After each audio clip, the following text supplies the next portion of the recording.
பிரியங்கா தேஷ்பாண்டே அவர்களோட கணவரான டிஜே வசிச்சாச்சி அவர்கள் ரீசெண்டா அவரோட சோசியல் மீடியா பேஜ்ல அறிக்கை ஒன்று வெளியிட்டிருக்காரு.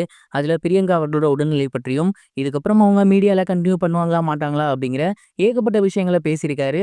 அது என்ன அப்படிங்கிறது தான் இந்த ஒரு வீடியோல நம்ம பார்க்க போறோம். பிரியங்கா தேஷ்பாண்டே அவர்களுக்கு சமீபத்துல 2வது கல்யாணம் நடந்திருந்துச்சு. அதுக்கப்புறம் பார்த்தீங்கன்னா அவங்க லண்டன்ல செட்டில் ஆயிருவாங்க அப்படின்னும் மீடியால இருக்க மாட்டாங்க அப்படிங்கிற மாதிரியான ஏகப்பட்ட தகவல்கள் வந்து உலா வந்துட்டு இருந்துச்சு. ஆனா அவங்க எப்பவும் போல மறுபடியும் வந்து அவங்க பங்கேற்கிற ஏகப்பட்ட ஷோக்கள்ல பங்கேற்றுட்டு தான் இருந்தாங்க. இந்த ஒரு நிலையில கடைசியா அவங்க சூப்பர் சிங்கர் ஃபைனலுக்கு வரும்போது அவங்களோட கால்ல அடிபட்டு இருந்துச்சு. இந்த ஒரு காரணத்தினால அவங்க பார்த்தீங்கன்னா நடக்க முடியாம வீல் சேர் யூஸ் பண்ணிட்டு இருந்தாங்க.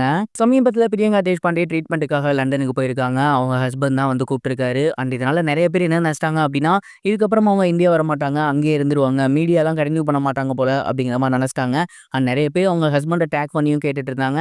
இதை பார்த்ததுக்கு அப்புறம் அவரோட சோசியல் மீடியா பேஜ்ல அவர் அறிக்கை ஒன்று வெளியிட்டிருக்காரு. அதுல அவர் என்ன சொல்லியிருக்காரு அப்படின்னா, என்னோட மனைவியான பிரியங்கா தேஷ்பாண்டே அவர்களுக்கு சமீபத்தில் காலில் அடிபட்டிருந்துச்சு. ஸ்டார்டிங்ல இது நார்மலா ஒரு 1 வீக்ல குணமாகிரும் அப்படிங்கிற மாதிரி தான் நாங்கள் எல்லாருமே நம்பினோம். ஆனால் போக போக அவங்களுக்கு பெயின் அதிகமாக இருந்துச்சு, நடக்க முடியாமல் போணுச்சு. இதனால அவங்களோட காலுக்கு ஏதாவது பாதிப்பு வந்துருமோ அப்படின்னு தான் மேல் சிகிச்சைக்காக நாங்கள் வந்து அவங்கள ஃபாரினுக்கு கூட்டி வந்திருக்கோம், அதாவது லண்டனுக்கு கூட்டி வந்திருக்கோம். இதுக்கப்புறம் அவங்களுக்கு தொடர்ந்து சிகிச்சை போக போகுது. இப்போதான் வந்து ஸ்கேன் எடுத்திருக்கோம். தொடர்ந்து இதுக்கப்புறம் அவங்களுக்கு சிகிச்சை இருக்கும். இதற்கிடையில நிறைய பேர் அவங்களுக்கு எப்படி ஆச்சு என்ன ஆச்சு அப்படின்னு கேட்குறீங்க. யாருமே எதிர்பார்க்காம நடந்தது தான் இந்த ஒரு விஷயம். கண்டிப்பா இதிலிருந்து அவங்க மீண்டு வந்துருவாங்க அப்படிங்கிற மாதிரி அவங்களோட உடல்நிலை பத்தி ஃபர்ஸ்ட் பேசியிருந்தாரு. தொடர்ந்து அவர் என்ன சொல்லியிருந்தாரு அப்படின்னா, பிரியங்காவோட எத்தனையோ ரசிகர்கள் இதுக்கப்புறம் அவங்க எந்த ஒரு மீடியாவுக்கும் வரமாட்டாங்களோ அப்படிங்கிற மாதிரி பேசிட்டு இருக்கீங்க.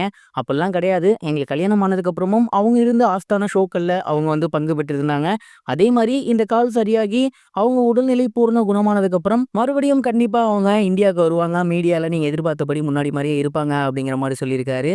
டிஜே வசிச்சாச்சி அவர்கள் ஷேர் பண்ணியிருந்த இந்த ஒரு விஷயம் இப்போ சோசியல் மீடியால ரொம்பவே வைரலா போய்கிட்டு இருக்கு. இது ஒரு புறம் இருக்க, சன் டிவில டாப் குக் டோப் குக் அப்படிங்கிற நிகழ்ச்சி கடந்த வருஷம் ஒளிபரப்பாகி இருந்துச்சு. இந்த நிகழ்ச்சிக்கு ரசிகர்கள் மத்தியில மிகப்பெரிய ஒரு வரவேற்பு கிடைச்சிருந்துச்சு. அதை தொடர்ந்து 2வது சீசன் எப்போ வருது அப்படின்னு ரசிகர்கள் எல்லாருமே எதிர்பார்த்து கேள்வி கேட்டுட்டு இருந்தாங்க.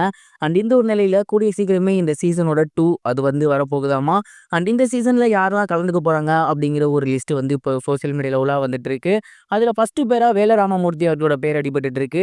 அதே மாதிரி சீரியல் ஆக்டர் கேப்ரில்லா இருக்காங்க இல்லையா, அவங்களுமே வந்து இந்த ஷோக்கு வர போறாங்களாமா. இது மட்டும் இல்லாம பாடகர் உன்னிகிருஷ்ணன் அவர் வரப்போறாரு. ஷாம் விஷால் அவர்கள் வரப்போறாரு. இது மட்டும் இல்லாம பிரபல மூத்த நடிகரான MS பாஸ்கர் அவர்கள் இருக்க போறாரு அப்படிங்கிற மாதிரியான டாக்ஸும் போய்கிட்டு இருக்கு. இது இல்லாம இன்னும் ஒரு சில கதாநாயகர்கள் கதாநாயகிகள் கிட்ட பேச்சுவார்த்தை போய்கிட்டு இருக்காமா. போன சீசன் எப்படி வடிவேலு வந்து தொகுத்து வழங்கினாரோ ஃபர்ஸ்ட் எபிசோட, அதே மாதிரி இந்த தடவையும் ஒரு ஆள் வந்து தொகுத்து வழங்கினா நல்லா இருக்கும் அப்படிங்கிற மாதிரி மிகப்பெரிய ஒரு செலிபிரிட்டி கிட்ட பேச்சுவார்த்தை போய்கிட்டு இருக்காமா. பொறுத்திருந்து பார்ப்போம் யார் வரப்போறாங்க அப்படின்னு. இது வரைக்கும் கனெக்டிங் டிவிக்கு சப்ஸ்கிரைப் பண்ணனா மறக்காமல் சப்ஸ்கிரைப் பண்ணிக்கங்க. உடனடி அப்டேட்ஸ் பெறுவதற்கு நோட்டிஃபிகேஷன் பெல்லையும் கிளிக் பண்ணிக்கங்க.